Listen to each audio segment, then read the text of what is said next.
first day of summer vacation. Stephen King, he does like to talk about boobs a lot.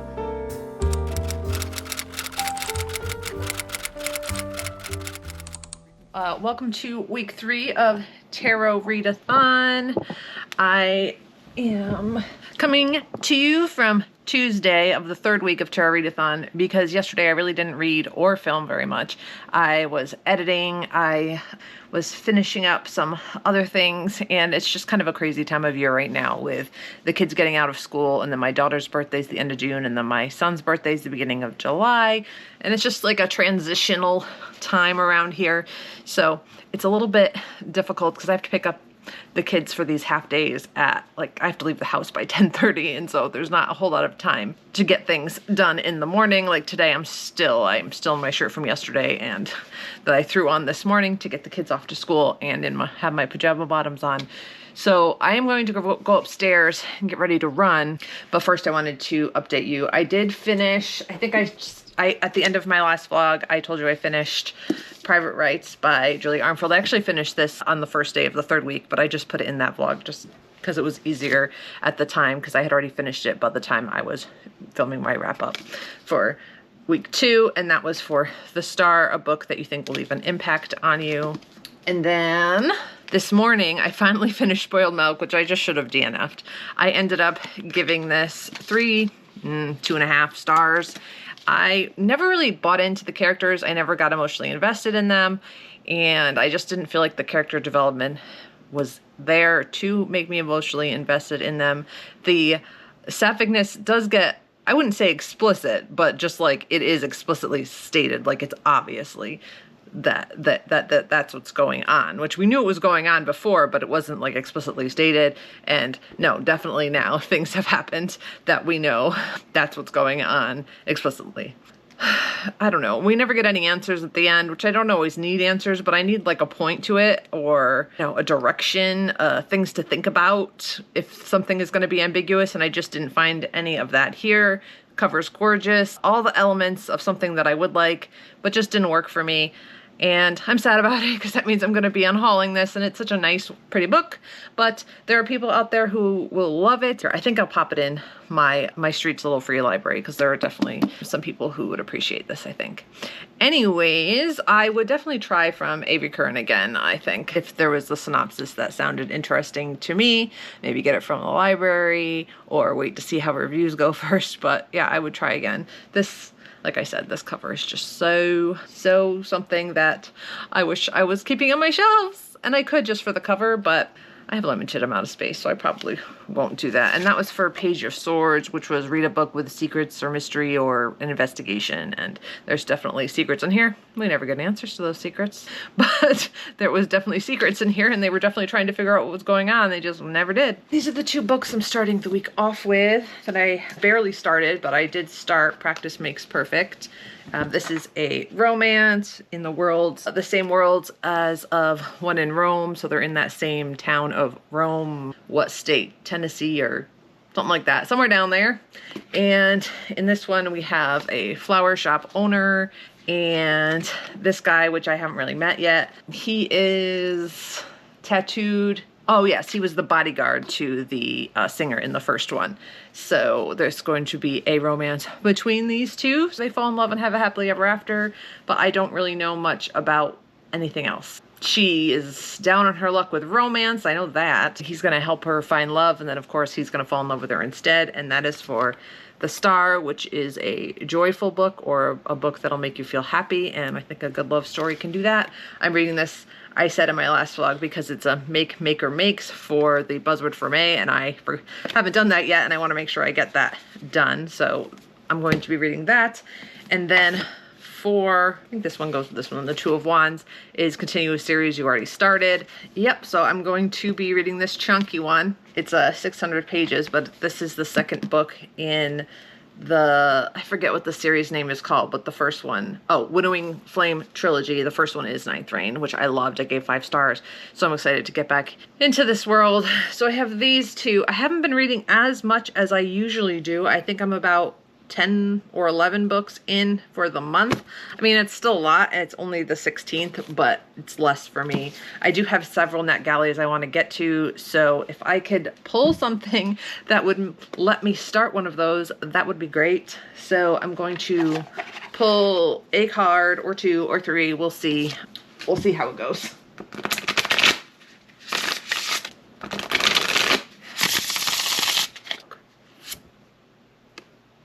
It is the moon. I don't know what the moon is. Let's find out. I pulled the sun, the star, and now the moon, 3 in a row.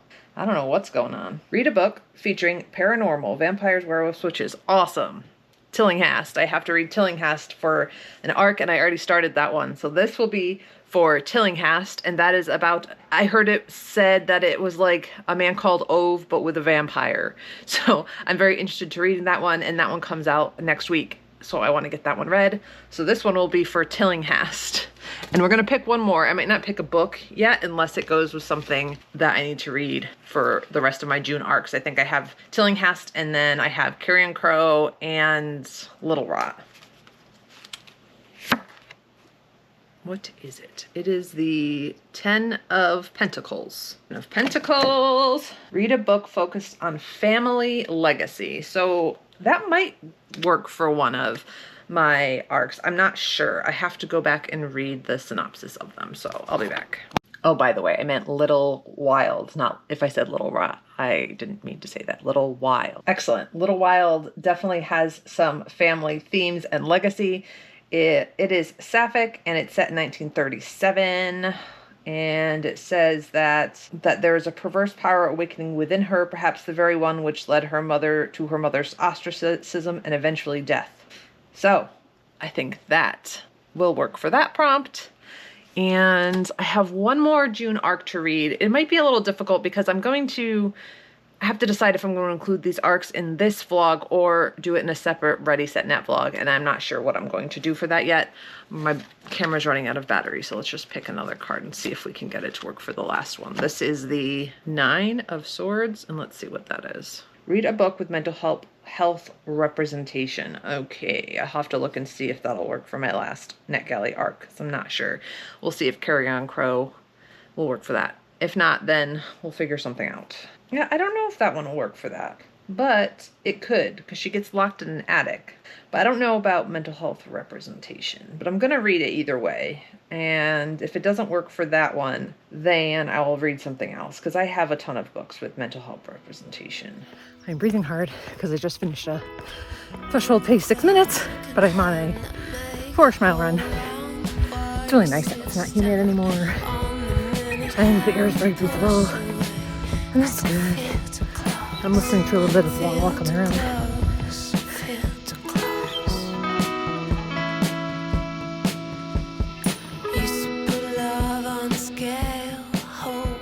Sitting here editing all day, barely reading, but I want to get my week 2 vlog up since it's already Tuesday, and once that's done I can kind of set my mind on the rest of the week. I did start reading The Long Walk by Stephen King on my run. Our card significator today that is for our weekly team challenge is to read a book by a prestigious or well-loved author or well-known author. So Stephen King definitely fits for that one. I'm liking the Long Walk. It's definitely a good one to listen while you're on a run. And there's definitely things I can relate to with that one because I have done very, very long races, although they're going to walk even longer. And in that one, you're in a dystopian world where there is this competition that boys can enter under the age of 18 to walk, and the last boy standing wins. I'm assuming some sort of huge money prize. And if you stop walking or slow down below 4 miles an hour, which is pretty fast, 15-minute miles when you're walking is pretty fast. That's a speed walk rate. Yeah, so if you fall below that, you're shot.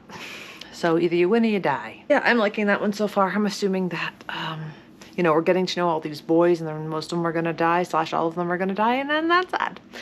But I'm liking our main character so far. But it's, you know, you're in a teenage boy's head, so that's always a little tiring, especially Stephen King. He does like to talk about boobs a lot. And it's a Bachman book, so we know it's going to be a little bit more. There's probably going to be a lot of that. Even though it's a story with almost all boys in it, whenever they see a girl on the side of the street, it's the first thing they think of is the size of their boobs. Anyway, I got my editing done, so I think it is now almost 4 o'clock. I might read for a little bit if the kids let me. I think I'm gonna try to get a little into practice makes perfect before I have to start dinner.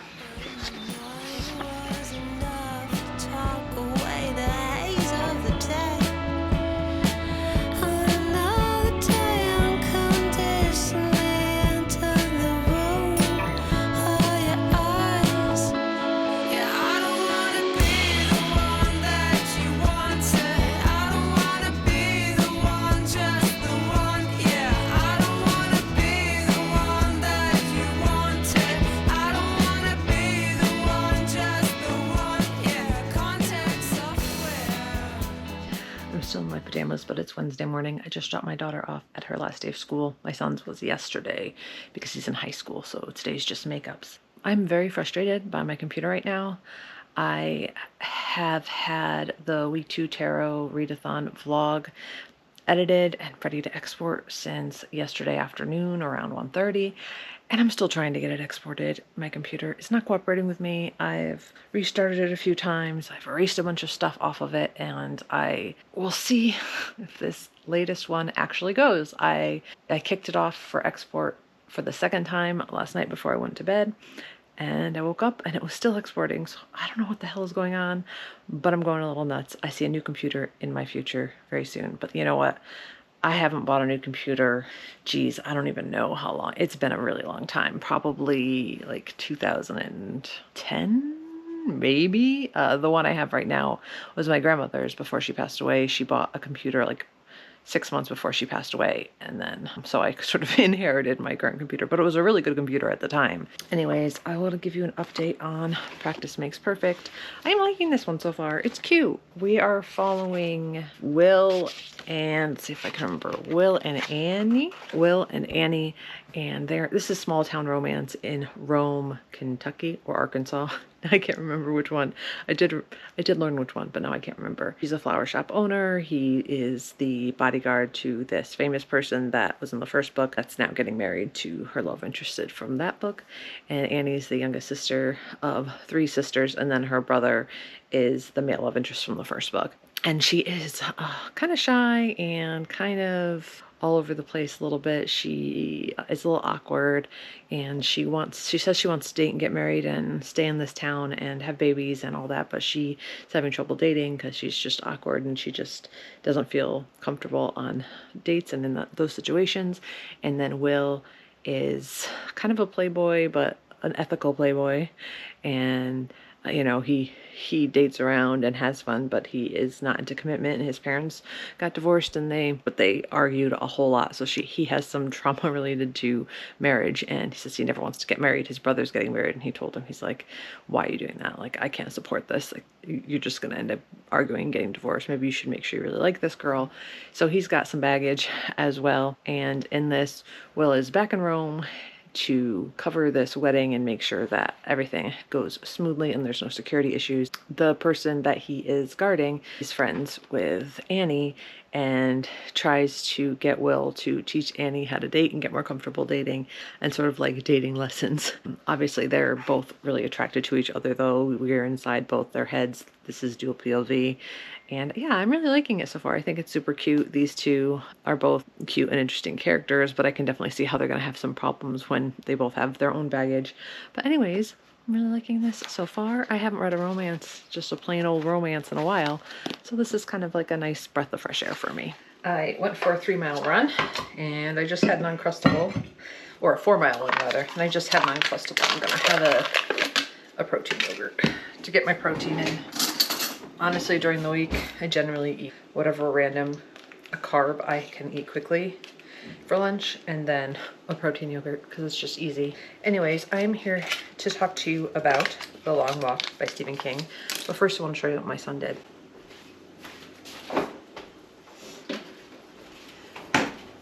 Went in the fridge to find my yogurt. And this is what I find. This was a container of watermelon. My son loves watermelon in the summertime. It's one of his favorite things. My daughter doesn't like it because that would make my life too easy. Anyways, he leaves this in the fridge. Basically empty. Hello, hello. Throw it in the garbage and put it in the sink. All right, anyways, it's the first day of summer vacation. It's the first day of summer vacation. There's 104 days of summer vacation. I got a Diet Coke and then a jug of water with Noon in it.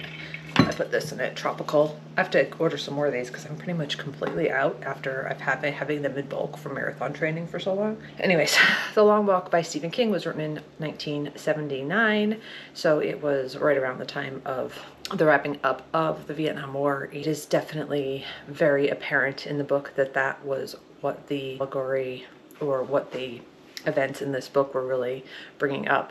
It is a bunch of boys who have signed up for whatever reason to be doing this long walk where all of them are going to die except for one. They're shot if they go below a certain amount of miles per hour, and they're just walking and suffering. And you never really, I mean, I'm only halfway through the book, but at this point, and I'm assuming this is sort of a point of the book, is you never really know why they're there. And they're even saying to themselves, like, why did I do this? Why did I sign up for this? This makes no sense. It's televised, so it is definitely, back in the Vietnam days, the draft was going on, and sometimes it was televised, so you have that going on. So it's definitely drawing comparisons to that, and these boys dying for a reason, and you don't know why, and they don't know why.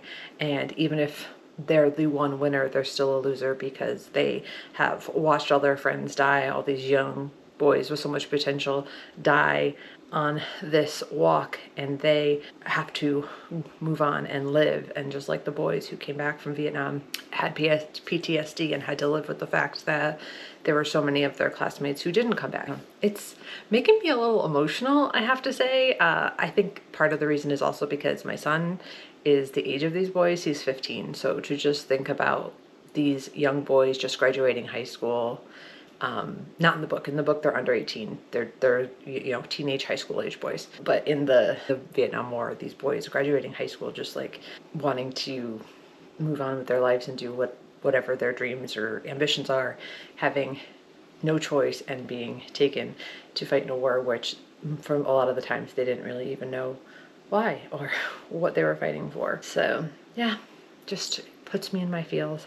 And I think it's doing what it set out to do very well. I know it's very bleak, so I'm assuming nothing happy is going to come out of this book. It's a Bachman book, has something to say, but it's very bleak, and we know I like a bleak. Yeah, so, and I have continued reading Practice Makes Perfect, but I don't really have anything else to say about that. I've only read like about 40 more pages since I last spoke to you, so I'm gonna eat this, and I'll probably sit down and read until somebody needs me. I know my daughter, it's her last day today, so she decided to walk to town and hang out with her friends. I think she said we might go to CVS, we might go to the ice cream shop, we might hang out on the green, they might go to the library, but I'm glad she's out doing her thing and having a little end of school celebration with her friends. So, but she could need me pretty soon. Depends. Sometimes she'll go for a walk after school and it'll be hours, and sometimes it'll be less than an hour and she's like, come pick me up. But it's a gorgeous day out, so I hope she's having fun. Anyways, I'll see you in a bit.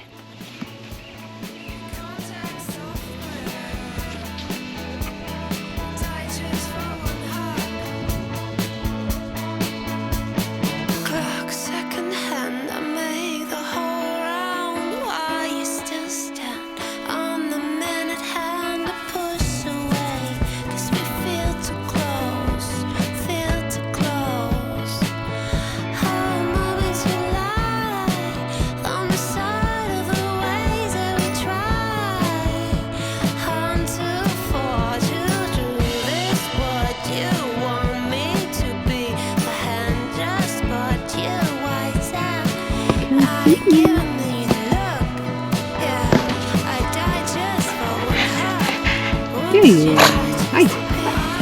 We hanging out in the hammock. It's a beautiful day. Yes, it is.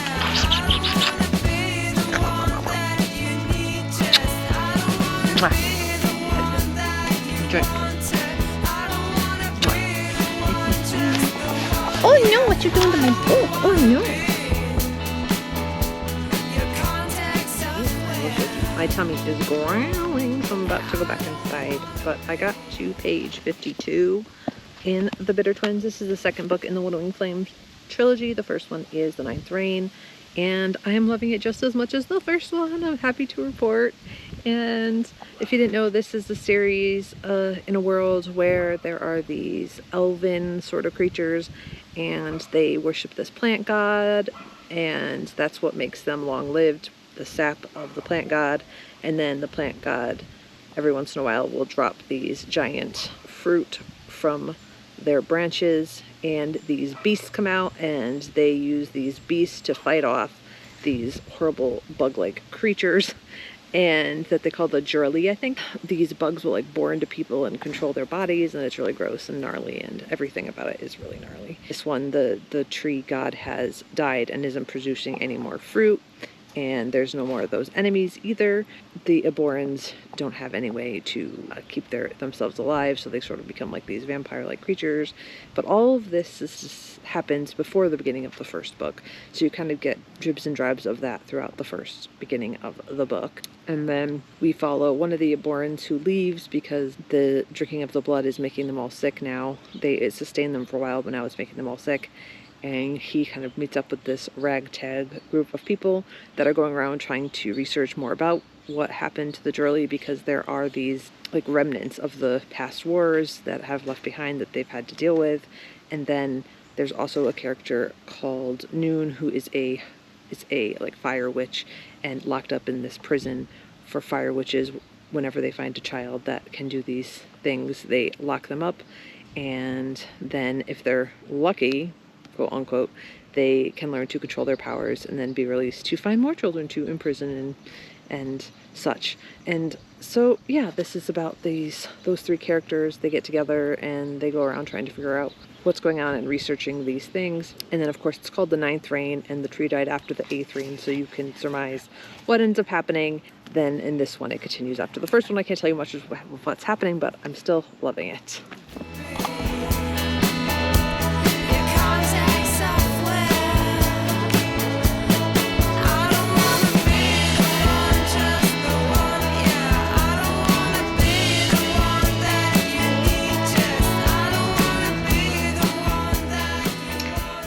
Thursday morning. It's the first day of summer vacation.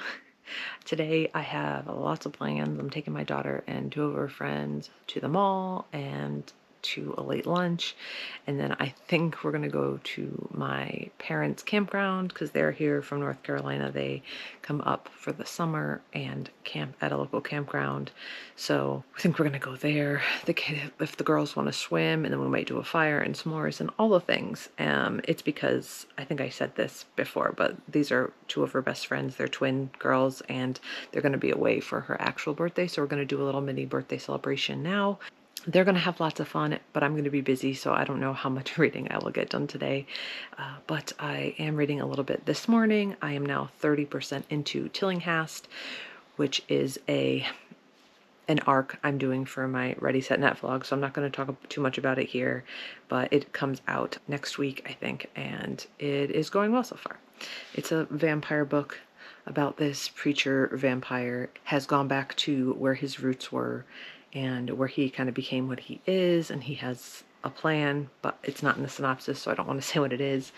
And then there is an unexpected woman that shows up who has the same last name as him and is experiencing symptoms that he seems maybe she's turning into a vampire, but she doesn't know where she came from or who she is or what the heck is going on. So it's a vampire story, and I'm enjoying it so far.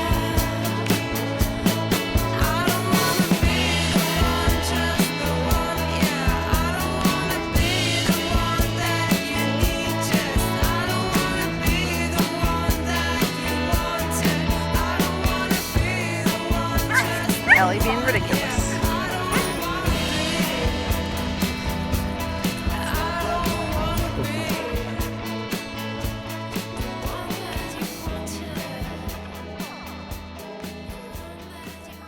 Coming at you from the kitchen. Obviously, this is not the best lighting, but I am making dinner, so I thought I would just give you a quick update. It's Friday, so I haven't gotten a ton of reading done because I had girls sleeping over and mall, chocolate chip pancakes, going out to dinner, we went to the pool, all the things. But I am almost done with this one. I have like 30 pages left. Oh, my girl's warmed up. I have about 30 pages left of this. This is cute, although they haven't really done anything yet, which is fine. I don't need like super spicy. They can't seem to get out of their own way to be together.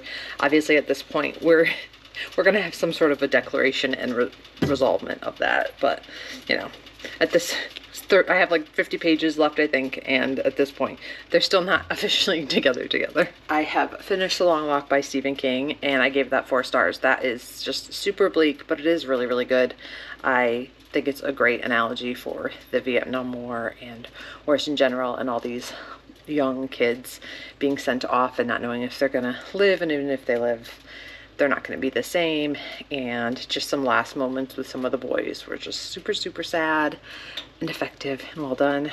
And so I gave that 4 stars. I could eat probably 4.25 if I'm really getting down to it. I have started The Wishing Pool by Donna Review because I have it from the library, and I also am listening to it on Hoopla. This is a short story collection. It's got a lot of themes. I mean, it's horror, but there's a lot of themes of generational trauma, racism, police brutality, all that kind of stuff. And yeah, there are some of the stories that I'm really, really enjoying. I'm about 58% of the way through, so I'm actually quite a bit of the way through this. Really enjoying the one I'm on right now, Rumpus Room. So I'm liking that one a lot. That's Rumpus Room is the one I'm on right now. There's a girl who lost custody of her daughter. Her mother now has custody of her and wants to take custody of her. She grabbed her arm and her arm broke, so she got custody taken away. But of course her mom is where she learned all that from, so she used to get beaten with a belt and all those things. So she's trying to improve her life and get her daughter back. Oh, Incident at Bear Creek Lodge I liked. There was one about some sort of creepy being that lives under the snow. And these are all short stories, so you don't really get any answers or anything.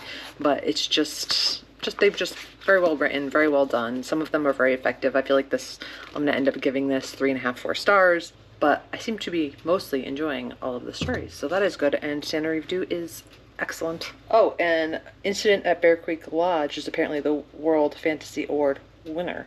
So yeah, I really liked that one. That one was really good, so I'm not surprised. Lots of updates, 100 pages into Bitter Twins. Still really liking this. I don't know if I'm gonna like it as much as The Ninth Reign, but I'm hoping to. And then I have not read any more of Tillinghast yet. I was hoping to get through all 3 of these by the end of Sunday. And by all 3, I'm not including Wishing Pool, but that's an audiobook, so I probably will finish that.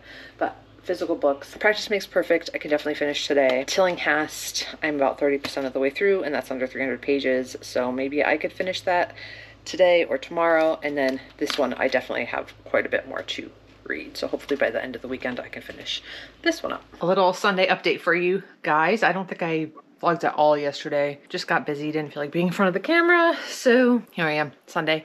And it's Father's Day, so my husband took the kids off to go mini golfing. That's their tradition. They should do it with his dad too, but his dad passed away in 2022, I think. And so now it's just the 3 of them. They go do that, they go out to eat, and then they come home. And I'm going to go see my dad in a little bit. They are at the campground, so we'll go head over there. I'm going to have a late lunch and hang out with my dad. Anyways, I need to update you on a bunch of things. So Tillinghast will be for my Ready, Set, Net vlog, but I did read that for, I think, the Moon card. That was read a book with a paranormal character in it. So Tillinghast is a vampire book, so I got 65% of the way through, and I ended up DNFing it. And so that still counts for that card, but I did end up DNFing, and the details of that will be in my Ready, Set, Net vlog. So that was sad. I finished The Wishing Pool, which is short stories by Donna Review, and I really, really liked this. I thought there were so many great stories in here I could have kept reading about, but they're short stories, so they ended. And I would say it's probably a 4 star. I definitely had some 5-star, very solid short story collection.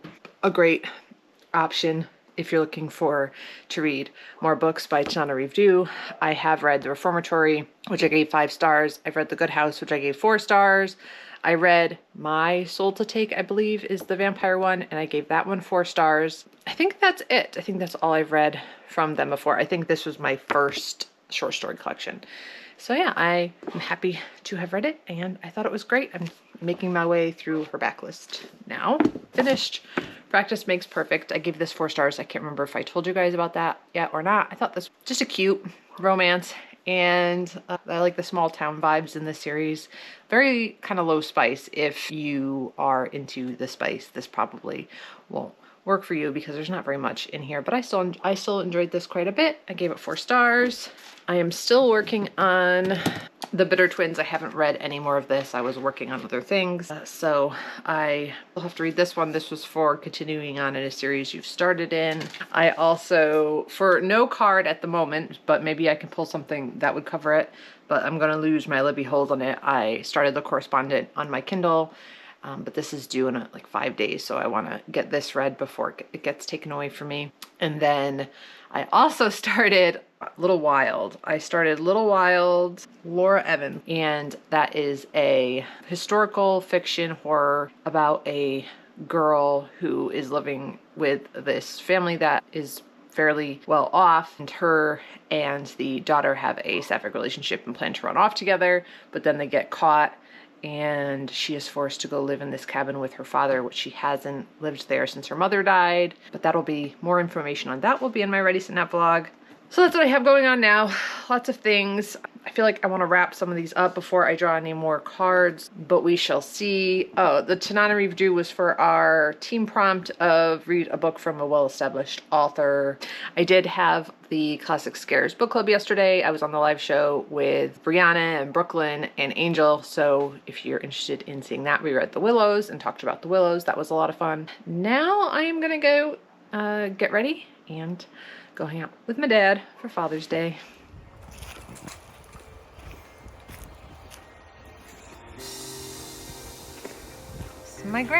This is my mama's dog, Piper. Piper. Going for a walk. Where are you going? Too far. Come back.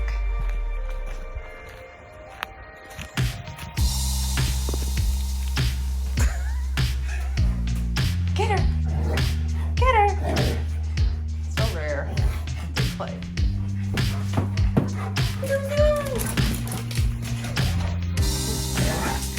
Hi, they never do this anywhere outside sometimes.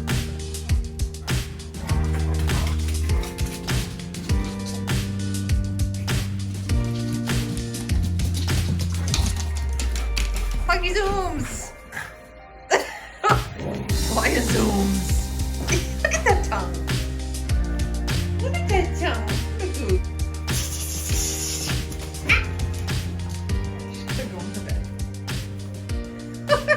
Are you done now, baby? Is that a yes? You're so cute. It's Monday. I'm coming at you from in the car. I'm about to go grocery shopping. I need to get some food for dinner and get some vegetables because we don't really have much left in the house as far as perishables go. Unfortunately, it is raining, but I wanted to run before it started raining. It's incredibly nasty out, humid and cloudy and just gross, and the bugs were a bite, and I definitely got a big one on my calf from a deer fly. Ugh, I hate those things. They hurt when they bite. They chase you. It's not fun. Anyways, I ran 3 miles this morning, 3.5. So that's done. And I need to do lots of things around the house today. Grocery shopping, all the things. I did end up picking up the audiobook for The Bitter Twins, so I could listen to it a little bit on my run. We have Amazon Music, so with our subscription, we get 1 audiobook a month, switch it out once a month. So I decided to use that credit for this one so I could get through it a little bit easier. I am now on page 153. I have to say, I don't love the audiobook. The voices for the beasts and things aren't my favorite, but it's not bad. It's just not not like, I wouldn't say it's worth doing the audiobook over the physical reading experience, but it's fine. I'm still liking this. There's a new character, a young Aboran, who people didn't know was out of Aboran territory or whatever, and so he's back. There are more beasts and hatching and coming on the scene, which is really cool. But the young Aboran's name, I believe, is Ari, and I'm interested in his story. It's really sad, and there's some new developments going on that I'm interested in. So yes, I'm still liking this one. We are hearing less from our main characters from the first book, so it's a little sad. Like, I want to know more. I mean, they're still there, but we're just not following them as closely, which I would have liked to gotten some more of that. But like, I'm only not even a third of the way through this, so that could be coming. I am 40% of the way, Little Wild, and which will be in my Ready Set Net vlog, and then I am a little bit of the ways, I think like 16% of the way through The Correspondent, which is fine. It's a nothing burger for me so far, but people seem to love that one, so maybe it gets better and we see more development. But they're just little letters, so it's easy to get through, easy to read a couple 20 pages in a sitting, and I still have 4 days left on that loan, so I might still chip away at it. We'll see if I like it more as it goes along. And I'm gonna go grocery shopping, listen to some more of this, and see you later.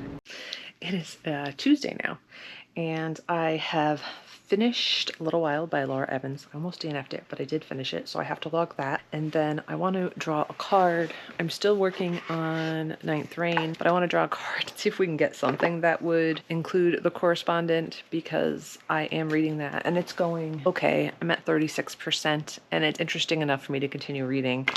And I want to draw a card for that and see if we can get something so I can use The Correspondent for something. But my luck, I'll just end up having to draw a card and having to add another book, but that's okay. Right now, I still have one card floating around, was Mental Health Rep, which I haven't read anything for yet, and also continuing a series, which I am reading The Bitter Twins for. So those are the cards I have outstanding. This week's card for the team is read a book that's fast-paced or thrilling. So I could probably double that up for the Bitter Twins since they are in a war. It's not really fast-paced, but it is a little bit thrilling, but we'll see how I feel, if it's thrilling enough as I get through it.